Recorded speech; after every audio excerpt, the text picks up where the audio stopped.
Audiolivro Mordomo Eficaz: Como multiplicar os recursos com sabedoria, de Ellen G. White. Capítulo 61. Um contrato com Deus. Quando um compromisso verbal ou escrito foi tomado em presença de nossos irmãos, de dar determinada importância, eles são as testemunhas visíveis de um contrato feito entre nós e Deus. A promessa não foi feita ao ser humano, mas a Deus, e é como uma nota escrita dada a alguém. Nenhuma promissória legal é mais obrigatória para um cristão quanto ao pagamento do dinheiro do que uma promessa feita ao Senhor. As pessoas que assim se comprometem com seus semelhantes geralmente não pensam em pedir liberação dos compromissos. Um voto feito a Deus, o doador de todas as dádivas, é ainda de maior importância. Então, por que procurar ser dispensados de nossos votos a Deus? Será que a pessoa deve considerar seu voto menos obrigatório pelo fato de ser feito ao Senhor? Pelo fato de que esse voto não será levado a juízo nos tribunais de justiça, ele é menos válido? Alguém que afirma estar salvo pelo sangue do infinito sacrifício de Jesus Cristo roubará a Deus? Malaquias 3, versículo 8. Não são seus votos e suas ações pesados nas balanças da justiça nas cortes celestiais?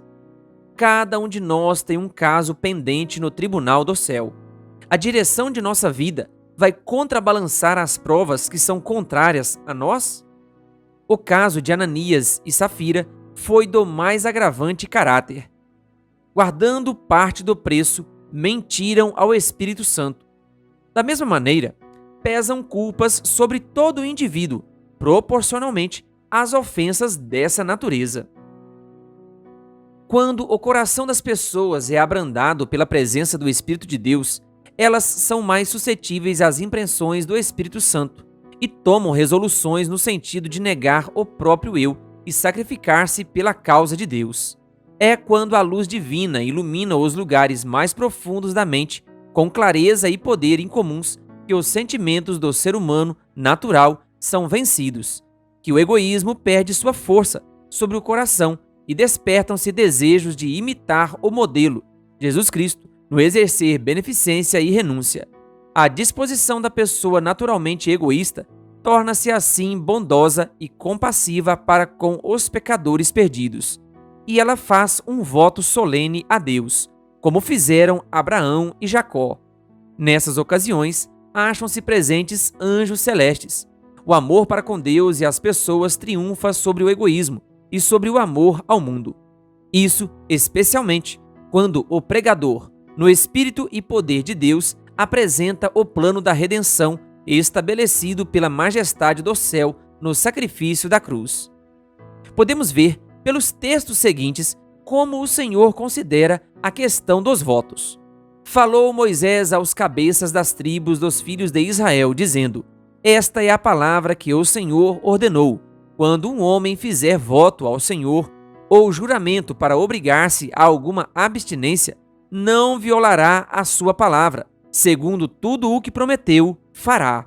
Números 30, versículos 1 e 2. Não consintas que a tua boca te faça culpado, nem digas diante do mensageiro de Deus que foi inadvertência. Por que razão se iraria Deus por causa da tua palavra, a ponto de destruir as obras das tuas mãos? Eclesiastes 5, versículo 6. Entrarei em tua casa com holocaustos, pagar-te-ei os meus votos, que proferiram os meus lábios, e que, no dia da angústia, prometeu a minha boca, quando eu estava na angústia. Salmos 66, versículos 13 e 14. Laço é para o homem o dizer precipitadamente: é santo. É só refletir depois de fazer o voto. Provérbios 20, versículo 25. Quando fizeres algum voto ao Senhor, teu Deus, não tardarás em cumpri-lo, porque o Senhor, teu Deus, certamente requererá de ti, e em ti haverá pecado. Porém, abstendo-te de fazer o voto, não haverá pecado em ti. O que proferiram os teus lábios, isso guardarás e o farás, porque votaste livremente ao Senhor, teu Deus. o que falaste com a tua boca. Deuteronômio 23, versículos 21 a 23. Fazei votos e pagai-os ao Senhor, vosso Deus. Tragam presentes todos os que o rodeiam, aquele que deve ser temido. Salmos 76, versículo 11. Mas vós o profanais, quando dizeis: a mesa do Senhor é imunda, e o que nela se oferece, isto é, a sua comida, é desprezível. E dizeis ainda: que canseira! E me desprezais, diz o Senhor dos Exércitos. Vós ofereceis o dilacerado, e o coxo, e o enfermo, assim fazeis a oferta. Aceitaria eu isso da vossa mão? Diz o Senhor, pois maldito seja o enganador que, tendo um animal sadio no seu rebanho, promete e oferece ao Senhor um defeituoso. Porque eu sou grande rei, diz o Senhor dos Exércitos. O meu nome é terrível entre as nações. Malaquias 1, versículos 12 a 14. Quando a Deus fizerem algum voto, não tardes em cumpri-lo, porque não se agrada de tolos. Cumpre o voto que fazes. Melhor é que não votes do que votes e não cumpras. Eclesiastes 5, versículos 4 e 5. Testemunhos para a Igreja, volume 4, páginas 470 a 472. Condições para receber as promessas de Deus. Tem havido ocasiões, em grandes reuniões, em que se fizeram apelos aos que dizem ser seguidores de Cristo em favor da causa de Deus, e corações têm sido despertados, muitos deles fazendo a promessa de sustentar a obra. No entanto, muitos dos que prometeram não têm agido de maneira honrada para com Deus. Têm sido negligentes e têm deixado de resgatar suas promessas ao seu Criador. Entretanto, se a pessoa é tão indiferente no que se refere às suas promessas a Deus, poderá ela esperar que o Senhor cumpra uma promessa feita sob condições que nunca foram cumpridas? É melhor tratar honestamente com seus semelhantes e com Deus. Review and Herald, 17 de dezembro de 1889. Protesto de Satanás. Dos bens confiados aos seres humanos, Deus exige uma porção definida, o dízimo. Ele dá liberdade a todos para decidir se desejam ou não dar mais do que isso.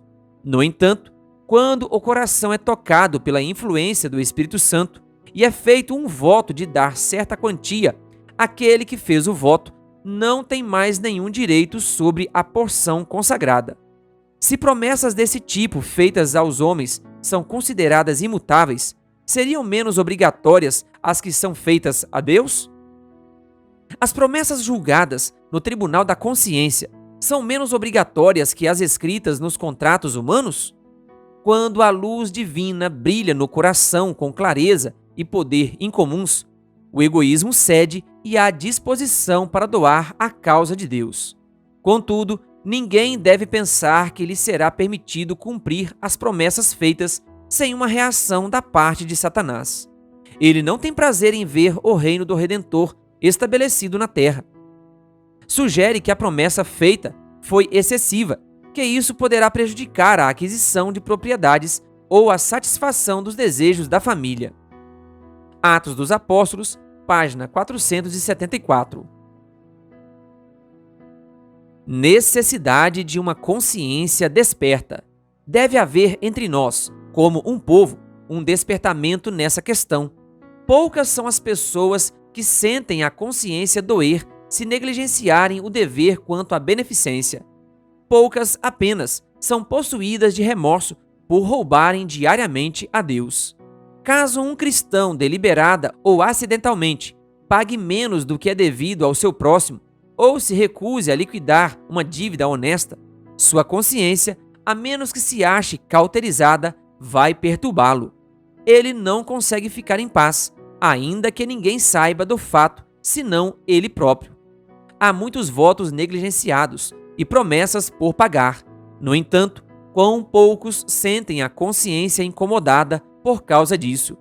Quão poucos experimentam o sentimento de culpa por essa violação do dever. Precisamos sentir novas e mais profundas convicções a esse respeito. A consciência precisa ser despertada e o assunto examinado com diligente atenção, pois, no último dia, teremos de prestar contas a Deus e suas exigências serão cumpridas. Testemunhos para a Igreja, volume 4, página 468. Querido ouvinte, que em nossa oração hoje clamemos a Deus sabedoria para sermos fiéis a Ele em todas as coisas, especialmente nos pactos, nos compromissos que fazemos com Ele, e que sejamos, dia após dia, gratos e fiéis por meio das ofertas e dos dízimos. Que Deus lhe abençoe.